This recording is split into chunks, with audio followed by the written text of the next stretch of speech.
Hello students, in today's class we will discuss another type of structural isomerism and that is tautomerism. Tautomerism पे टॉटो का means है same और MER मर की जब हम बात करते हैं तो यूनिट या पार्ट होता है।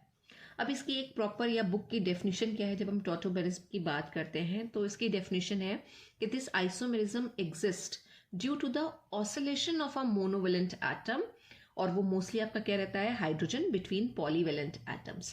तो ये जो आइसोमेरिज्म का फिनोमेना है और जो इससे आइसोमर्स बन के आते हैं वो होते हैं due to the oscillation of hydrogen atom या मूवमेंट ऑफ हाइड्रोजन एटम या फिर हम कह सकते हैं migration of hydrogen atom, right.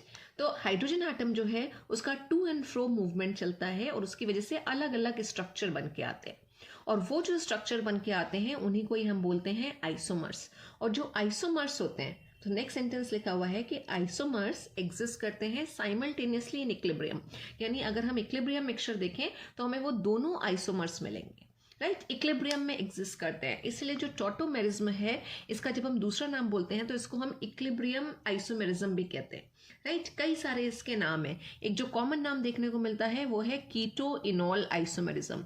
कीटो इनॉल अभी हम देखेंगे कि इसे कीटो इनॉल क्यों कहा जाता है। इसके अलावा इसका और जो नाम है वो है डेस्मोट्रोपिज्म, राइट। लेकिन ज्यादातर आपको ये टॉटोमेरिज्म के नाम से या कीटो इनॉल आइसोमेरिज्म के नाम से ही मिलेगी। डेस्मोट्रोपिज्म में डेस्मोस का मतलब होता है बॉन्ड और ट्रोपोस मतलब टर्न। तो जो बॉन्ड है वो टर्न होती रहती है और कौन सी बॉन्ड टर्न होती है, जो डबल बॉन्ड एग्जिस्ट करेगी सिस्टम में वो टर्न होती रहती है, राइट। और वो क्यों टर्न होती है, वो हाइड्रोजन के माइग्रेशन की वजह से होती है। अब ये जो हाइड्रोजन एटम का माइग्रेशन है, राइट, ये 1,3 माइग्रेशन भी हो सकता है। अभी हम देखेंगे 1,3 किस तरह से, और 1,2 माइग्रेशन भी होता है। 1,2 माइग्रेशन 1,2 माइग्रेशन की बात करें अगर हम, तो जो 1,2 माइग्रेशन है इसको हम कहते हैं, अगर ये 1,2 माइग्रेशन हो रहा है किसी सिस्टम में तो उसको हम बोलते हैं डायड, या फिर स्पेलिंग हो सकती है DYAD, डायड सिस्टम में माइग्रेशन हो रहा है। और अगर 1,3 में हो रहा है तो इसको हम बोलते हैं ट्रायड सिस्टम। और ज्यादातर एग्जांपल्स हमारे पास जो हैं वो ट्रायड के ही हैं, 1,3 माइग्रेशन के ही हैं। 1,2 की अगर हम एक एग्जांपल लें तो हमारे पास है हाइड्रोसाइनिक एसिड, जिसका फॉर्मूला होता है HCN, राइट। इसका स्ट्रक्चर कुछ इस तरह से आता है, ये है हाइड्रोसाइनिक एसिड। जो लिंकिंग आ रही है वो कार्बन के साइड से आ रही है, राइट। और यही अगर कार्बन के बजाय मतलब जो बॉन्ड बनी है वो हाइड्रोजन और कार्बन के बीच में बनी है, और यही बॉन्ड अगर नाइट्रोजन और हाइड्रोजन के बीच में आ जाएगी तो ये बन जाएगा आइसोसाइनाइड का स्ट्रक्चर, राइट। और नाइट्रोजन जो है अपना लोन पेयर कार्बन को डोनेट करता है तो कार्बन की ऑक्टेट कंप्लीट होती है। तो ये सिस्टम जो है जहां पे जो माइग्रेशन हो रहा है हाइड्रोजन का माइग्रेशन, वो या ये कहे कि जो हाइड्रोजन है वो ऑसिलेट कर रहा है किसके बीच में, कार्बन और नाइट्रोजन एटम के बीच में। एक बार वो कार्बन के साथ अटैच्ड है और दूसरी बार वो नाइट्रोजन के साथ अटैच्ड है, राइट। तो दिस इज टॉटोमेरिज्म। और इसमें होगा क्या कि जो हाइड्रोजन है वो हाइड्रोजन जो है वो माइग्रेट होगा और उसके माइग्रेशन से हमारे पास अलग अलग स्ट्रक्चर्स बन के आ रहे होंगे और इसी फिनोमेना को हम बोलते हैं टॉटोमेरिज्म। और जो अलग अलग स्ट्रक्चर्स बन के आएंगे वो कहलाएंगे हमारे टॉटोमर्स या आइसोमर्स। अब एक एग्जाम्पल अगर हम और देखें ट्रायड सिस्टम का, हेडिंग दे देते हैं यहाँ पे कि अगर हमारे पास ट्रायड सिस्टम है, ट्रायड सिस्टम का क्या मतलब है कि जो हाइड्रोजन है उसका माइग्रेशन 1,3 होगा। 1,3 का मतलब क्या हुआ देखते हैं, एक स्ट्रक्चर बना लेते हैं। हम कह रहे हैं अगर हमारे पास कीटोन है, कीटोन का formula CH3 C double bond O CH3। IUPAC नाम बोलेंगे तो इसका नाम होगा प्रोपेनोन और कॉमन नेम इसका है एसीटोन। ये कीटोन होमोलॉगस सीरीज का पहला मेंबर होता है। अगर हमें कीटोन लिखना है तो सबसे पहला मेंबर जो होमोलॉगस सीरीज में आएगा वो यही होगा, यानी कि प्रोपेनोन होगा। अब इसमें जब हम बात कर रहे हैं तो माइग्रेशन की बात कर रहे हैं, राइट। तो जो माइग्रेशन है ये हाइड्रोजन और ये हाइड्रोजन दोनों साइड में प्रेजेंट है। किसी भी साइड से एक हाइड्रोजन जो है वो यहां से निकलेगी और कहाँ चली जाएगी, इस ऑक्सीजन के साथ अटैच जाएगी। तो माइग्रेशन कैसे हुआ अगर हम बात करें तो 1,3, ये 1, ये 2 और ये 3, जो हाइड्रोजन है वो माइग्रेट करके कहाँ चली गई, 3 पे। और हमारे पास जो रिजल्टेंट स्ट्रक्चर बन के आएगा वो क्या हो जाएगा, यहाँ बचेगा CH2, ये है C, और ये जो है डबल बॉन्ड वो सिंगल बॉन्ड में कन्वर्ट हो जाएगी और इसके साथ H जुड़ गया तो ये स्ट्रक्चर आ गया। और ये डबल बॉन्ड इन टर्न यहाँ नीचे आ जाएगी, तो यहाँ पे हम ये डबल बॉन्ड लगा देंगे। और कार्बन की होती है टेट्रावेलेंसी, अभी 3 वैलेंसी सेटिस्फाई हो रही है, 3 बॉन्ड बन रही है, और बाकी जो था वो CH3 अटैच था, ये CH3 आ जाएगा, राइट। तो ये क्या था, ये था हमारा प्रोपेनोन या फिर एसीटोन। और एसीटोन से जो ये स्ट्रक्चर बन के आया है, राइट, इसका अगर हम IUPAC लिखें तो इसका IUPAC क्या हो जाएगा, 1, 2 और 3, 3 कार्बन आ रहे हैं तो प्रॉप हो जाएगा। उसके बाद हम क्या लिखते हैं, प्राइमरी सफिक्स, और प्राइमरी सफिक्स क्या है, इन, और जो ऑल है यानी अल्कोहल है वो सेकेंड कार्बन के साथ जुड़ा हुआ है तो 2 ऑल, कनेक्टर लगाएंगे बीच में, ये इसका IUPAC हो जाएगा। अब ये बेसिकली क्या है, हमारा एक कीटोन है, कीटोन, तो इसको हम कीटो बोलेंगे। और ये जो बन के आ रहा है इसमें इन और ऑल प्रेजेंट है तो इसको हम बोलते हैं इनॉल, इनॉल, राइट। और ये जो हमने बनाया है इसकी जगह पे हम इसको इस तरह से भी लिख सकते थे कि डबल हेडेड एरो, जो हम इक्विलिब्रियम के लिए दिखाते हैं वो हम डबल हेडेड एरो दिखा दें। इसका मतलब दोनों जो हैं स्ट्रक्चर्स ये इक्विलिब्रियम में एग्जिस्ट करेंगे।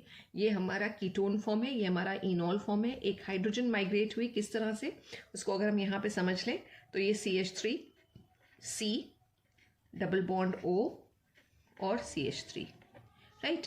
एक हाइड्रोजन को हम अलग निकाल लेते हैं, उसके लिए वैसे CH2 कर लेते हैं और यहाँ इसके साथ हम हाइड्रोजन जोड़ लेते हैं।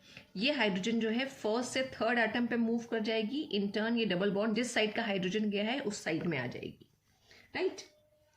तो कुछ इस तरह से हाइड्रोजन का माइग्रेशन हो रहा है और हमारे पास ये इनॉलिक फॉर्म बन के आ रही है। इनॉलिक फॉर्म का मतलब जो स्ट्रक्चर बन के आया है उसमें डबल बॉन्ड भी है और OH फंक्शनल ग्रुप भी लगा हुआ है, और दोनों ये जो कहलाएंगे कीटो और इनॉल, ये दोनों कहलाएंगे हमारे आइसोमर, और इसी फिनोमिना को हम बोलते हैं टॉटोमेरिज्म।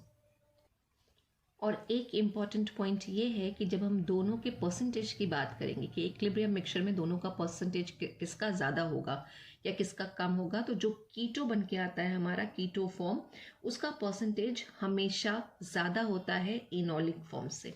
और उसका रीज़न क्या है, उसका रीज़न ये है कि कार्बन ऑक्सीजन के बीच में जो पाई बॉन्ड बन के आती है, एक पाई बॉन्ड इस स्ट्रक्चर में कार्बन और ऑक्सीजन के बीच में है और दूसरी कार्बन कार्बन के बीच में है। तो हम स्ट्रेंथ देखते हैं, तो जो कार्बन ऑक्सीजन के बीच में बॉन्ड बन के आती है उसकी स्ट्रेंथ ज़्यादा होती है कंपैरेटिवली कार्बन कार्बन के बीच में जो पाई बॉन्ड का फॉर्मेशन हो रहा है।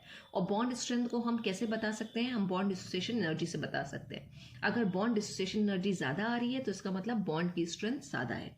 और कार्बन ऑक्सीजन की जो पाई बॉन्ड होती है उसकी जो बॉन्ड डिसोसिएशन एनर्जी है वो 87 किलो कैल पर मोल है, और यहाँ कार्बन कार्बन के बीच में जो डबल बॉन्ड का फॉर्मेशन हो रहा है उसमें जो बॉन्ड डिसोसिएशन एनर्जी है वो है 60 किलो कैल पर मोल। तो डिफरेंस है एनर्जी का, ये बॉन्ड ज़्यादा स्टेबल होगी, इसकी स्ट्रेंथ ज़्यादा होगी, इसकी वजह से इक्विलिब्रियम मिक्सचर में जो कीटो फॉर्म होगा उसका परसेंटेज ज़्यादा होगा। अब इसी कीटोन की जगह पे अगर हमारे पास एक एल्डिहाइड होता, एल्डिहाइड CH3 CHO अगर हम ले लें, राइट, ये हमारे पास है एसिटल्डिहाइड। अब एसिटल्डिहाइड अगर है तो ये कीटोन कहाँ है, क्योंकि हमने तो अभी बात किया कि आइसोमेरिज्म को हम कहते हैं कीटो इनॉल आइसोमेरिज्म। तो अगर हम यहाँ पे देखें तो एक तरह से कीटो का ही स्ट्रक्चर आ रहा है, तो उसको हम क्या बोल देते हैं, कीटोन नहीं है लेकिन कीटो की तरह है, इसलिए ये हो जाएगा कीटो फॉर्म, कीटो फॉर्म। अब इसमें जो हाइड्रोजन माइग्रेट करेगी उसकी माइग्रेशन की कंडीशन ये है कि हाइड्रोजन जो है वो एसिडिक इन नेचर होना चाहिए, राइट। एसिडिक इन नेचर का मतलब क्या है कि कार्बन के साथ एसोसिएटेड हो। जैसे हम इस हाइड्रोजन का माइग्रेशन नहीं दिखा सकते लेकिन हम इस हाइड्रोजन का माइग्रेशन दिखा सकते हैं। तो यहाँ से अगर हम एक हाइड्रोजन को अलग कर लें, ये हमने अलग कर लिया, तो ये जो हाइड्रोजन है ये इधर ऑक्सीजन के साथ अटैच जाएगी और इन टर्न ये जो डबल बॉन्ड है ये कार्बन कार्बन के बीच में आ जाएगा और दोनों आइसोमर इक्विलिब्रियम में एग्जिस्ट करेंगे, इसलिए हमने डबल हेडेड एरो बना दिया। और रिजल्टेंट स्ट्रक्चर क्या हो जाएगा, CH2 डबल बॉन्ड C और H या CH, और इसी के साथ OH हम जोड़ सकते हैं, चाहे यहाँ पे अगर ऊपर था या फिर हम यहीं साइड में जोड़ सकते थे, CHOH आ जाता, राइट। तो ये कीटो फॉर्म हो गई और ये क्या होगी, इनॉलिक फॉर्म। ये इनोलिक फॉर्म आ गई। अगेन इक्विलिब्रियम मिक्सचर में कीटो फॉर्म का परसेंटेज ज़्यादा होगा इनोलिक फॉर्म से, ऑलमोस्ट 100% कहलाता है कि कीटो फॉर्म ऑलमोस्ट 100% एग्जिस्ट करती है। ये जो बनता है इसका नेग्लिजिबल अमाउंट होता है,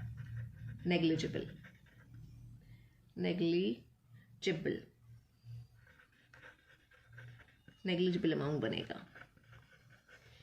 राइट। और ये CH2 CHOH जो है ये भी कहलाता है, ये basically CH2 double bond CH2 जिसे हम ईथीन कहते हैं, उसको हम विनाइल का भी स्ट्रक्चर बोलते हैं। तो दिस इज बेसिकली क्या है, हमारा विनाइल अल्कोहल बन के आया है, विनाइल अल्कोहल। एक लास्ट पॉइंट और है टॉटोमेरिज्म या कीटो इनोल आइसोमेरिज्म के लिए, वो ये कि अगर कोई स्ट्रक्चर ऐसा हो जहाँ पे 2 कार्बोनिल कार्बन्स आ रहे हों तो वहाँ पे थोड़ी इनोलिक फॉर्म स्टेबल हो जाती है और उसकी वजह से क्या होता है, इनोल का परसेंटेज बढ़ जाता है। लेकिन अगर हम एसीटोन एसिटल्डिहाइड जहाँ पे सिर्फ एक ही कार्बोनिल ग्रुप प्रेजेंट है, कार्बोनिल ग्रुप का मतलब C डबल बॉन्ड O वाला जो स्ट्रक्चर आ रहा है, अगर ऐसा एक ही कार्बोनिल ग्रुप प्रेजेंट है तो जो कीटो फॉर्म होगी उसका परसेंटेज ज़्यादा होगा और इनोलिक जो है उसका परसेंटेज कम होगा, ऑलमोस्ट नेग्लिजिबल होगा, राइट, क्योंकि बहुत स्टेबल फॉर्म नहीं होती है। लेकिन अगर हमारे पास कुछ ये स्ट्रक्चर है, CH3 C double bond O, एक कार्बोनिल कार्बन आ गया और इस कार्बोनिल कार्बन के साथ दूसरा कार्बोनिल कार्बन अटैच है लेकिन थ्रू CH2 अटैच्ड आ रहा है, राइट, और O C2H5, अगर कुछ ये स्ट्रक्चर बना हुआ है तो उसमें 2 कार्बोनिल कार्बन आ रहे हैं, right. This is एसिटो acetic Easter, एसिटो acetic Easter, ठीक है, एसिटो एसिटिक ईस्टर। अब अगर इसका इनोलिक फॉर्म अगर हम लिखें, ये तो कीटो फॉर्म हो जाएगा, right, this is keto form. और इसका इनोलिक फॉर्म किस तरह से हम लिखेंगे कि यहाँ से हमने एक हाइड्रोजन निकाला और इसको हमने यहाँ ऊपर ऑक्सीजन पे शिफ्ट कर दिया और इन टर्न जो ऑक्सीजन और कार्बन के बीच का डबल बॉन्ड था वो कार्बन कार्बन के बीच में आ जाएगा। तो जो रिजल्टेंट स्ट्रक्चर बनेगा वो ये हो गया, इसके साथ OH आ जाएगा और यहाँ डबल बॉन्ड आ जाएगी, ये CH रहेगा, this is C double bond O और O C2H5, राइट। अब ये जो फॉर्म है इसको हम क्या बोलेंगे, this is enolic form, enol form आ रही है।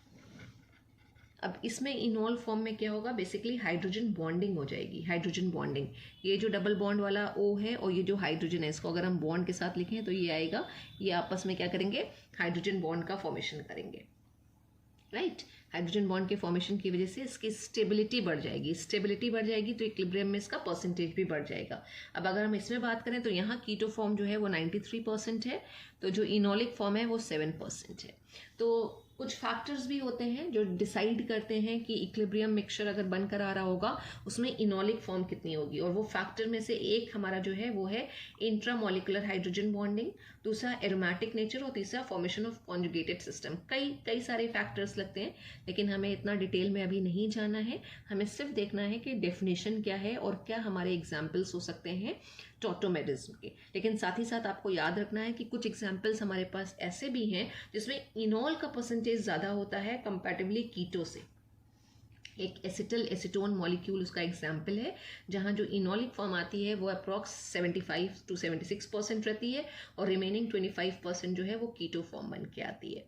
तो these factors, I mean intramolecular hydrogen bonding and aromaticity and conjugation in the molecule, all these factors decide the percentage of enolic form in reaction mixture. Thank you so much, students.